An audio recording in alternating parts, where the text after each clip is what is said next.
You have to deal with a narcissist? Well, most of us do. Most of us have to deal with narcissism within ourselves from time to time. Dr. Cindy Waller is a good friend of this program, a psychologist and expert in human behavior. And she is joining us on the phone to talk about how to deal with narcissists in our midst. Dr. Waller, good to talk to you again. Absolutely, and delighted to be here. Thank you both. I also want to tell our listeners the Royal Banks of Missouri text line is open at 84126. We would love to hear your comments. Cindy, one of our texters said, "I was married to a narcissist. I divorced him. That's how I handled it." What is narcissism?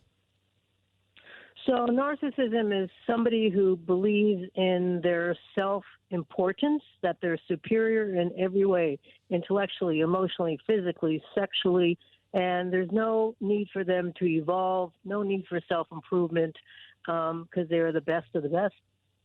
Okay, but we've often heard, I remember growing up, and when you'd meet somebody who, we would call braggy or whatever, parents would always explain to their children that usually that was a result of insecurity. You're saying not necessarily, right? Sometimes they really do just believe that they've got life just kicked, don't they? They do. So you're right. It can be that they are just extraordinary human beings. And in many ways, if you think about it, life for egomaniacs has never been better. So public displays of self-adulation are the norm. And we've talked before about the role of social media. And social media provides a platform, first and foremost, to be in love with yourself. And then secondly, to ask for a shout out for yourself. And isn't narcissistic personality disorder actually a diagnosis?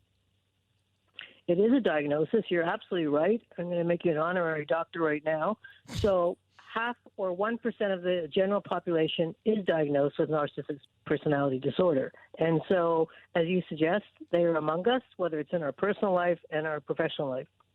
How do we see the signs because I would imagine it does sort of present itself early in life. What can parents do? I've heard parents say that they want to help their child reach whatever dream or what have you, but at the same time you don't want to be known as the family that raised the narcissist or one of several on the block, right? What do we do? God forbid. So you're right. I mean, as parents, we need to believe in our children. We need to support them. We need to help reinforce their dreams. But at the same time, I think we need to establish that when they fail, that they have shortcomings and that they're on a curve to ever develop. And so if you see signs of exaggerated self-importance, or if you treat your child in such a special way, then you're going to message that, as opposed to that they have to have a balanced personality. Is there research on what causes the actual diagnosis of narcissistic personality disorder? I've read that maybe 5% of people have it when it's actually considered a disorder. So you're right. So as always, parental influencing is a huge factor, and it can be one of two things. As we just chatted, parents who put their children up on a pedestal, or parents who are always criticizing. And so what is behind the narcissist is really a level of insecurity, inadequacy, and instead what comes out is that they lack empathy. There's very little self-awareness, and they develop with a significant character flaw, and they believe that they deserve special treatment. And it's very hard, to your point, to see this at the beginning, because at the beginning, narcissists are extraordinarily charming, very seductive, and they will promise you the world, whether it's a promotion, whether it's realizing whatever your personal, emotional dreams are. They promise that, but they don't really, because they're only running the race for themselves. Dr. Waller, from our Royal Banks of Missouri text line, are we raising more narcissists than we have in the past? Everything is rewarded with a trophy or a sticker.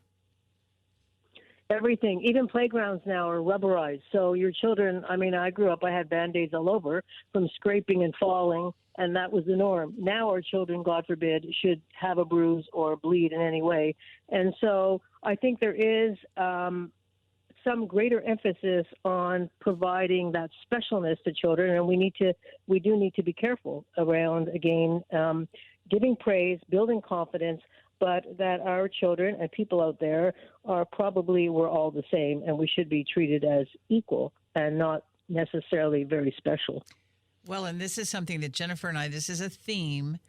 We have lots of conversations in our office, but we do think that we've reached a point today where parents believe that one of the best things, not all parents, but certainly some parents believe that one of the best things you can do is hermetically seal your child off from those bumps and bruises, whether internally or externally, as you mentioned, Dr. Waller. And that's a recipe for potential sadness, isn't it? You're spot on. So exactly, if we insulate our children and others from some of the realities of the world where things don't work out for us, where we are disappointed, where people break up with us, where we are fired, terminated, whatever it might be, then you have unrealistic expectations that feeds that self-appraisal.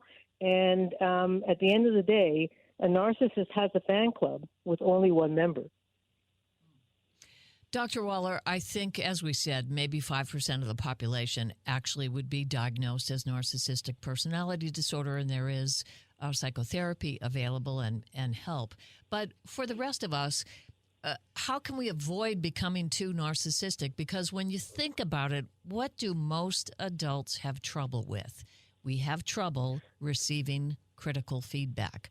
Although we need it, how can we get better if we don't get feedback? And feedback is critical. I'm not talking about compliments. So any advice for us as individuals?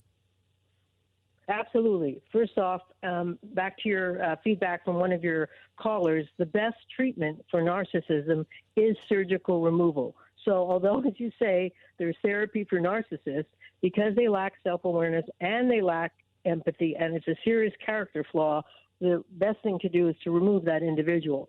In terms of how we accept feedback, I think it really is about giving feedback in a way that's respectful, that is humble, and giving balanced feedback, allowing the individual to know when you do this, when you act like that, you upset me, or you come across as insensitive, or not really understanding my point of view. So it is about understanding that it's healthy, as you say, to get critical feedback, because hopefully we want to have fulfilling relationships and we want to have healthy relationships.